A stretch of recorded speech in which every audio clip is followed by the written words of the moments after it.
I'm gonna say, guys, it's wet. Now, by now, you should have an idea whether or not the new mission Supermassive Receptor is a challenging one.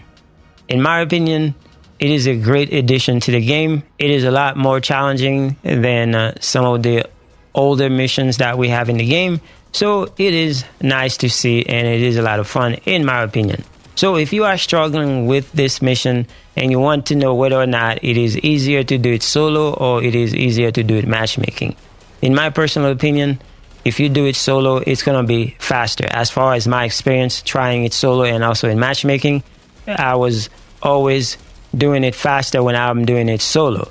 But that is not to say I don't like the matchmaking aspect of it. I enjoy doing it in matchmaking, even though it is a lot more challenging, simply because at the end, the help for the boss, the more people you have in the team, and it is a lot harder because he's got so much health, but when you do it solo, you can kill him a lot faster. So when it comes to time, when I do it solo, it takes me between 10 to 12, 13 minutes. It all depends.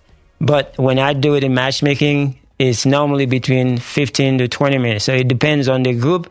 And a lot of time you have a lot of people dying, and even yourself, you can die doing it because for some reason with the matchmaking, the boss health is tough. It is really, it's got so much health and it's not a joke. But it is going to be dependent upon who you got and what kind of build you are running. Now, this is what I am running. I'm running a Serena setup.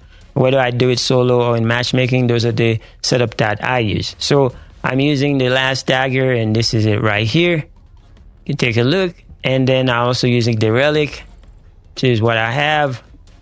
And for the module setup, I run this setup sometime, and then I also run this one. So these are the two setups that I run. Both do pretty good. They pretty much do the same thing, between 10 to 12 minutes. And when it comes to the inversion reinforcement, this is what we got. And for arcade tuning, I run this setup right here.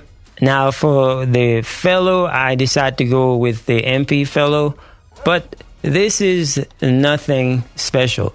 So whether or not you want to do it solo or you want to do matchmaking, I think you're going to have fun either way. But this is the grind for Harris and also for the new Ancestors module. So now for the new mission, you know, this is what you are going to be doing until you get all the Harris pieces and until you craft her. And also this is what you're going to be doing to farm all those new Ancestors modules. So there's a lot of them to be farmed, and you can only get 10 per week. So get to farming. So just go out there and do your farming and you should be good to go. Now, whether or not you do it solo or matchmaking, it's going to be up to you. Anyway, thank you so much for watching. I'll see you guys in the next one.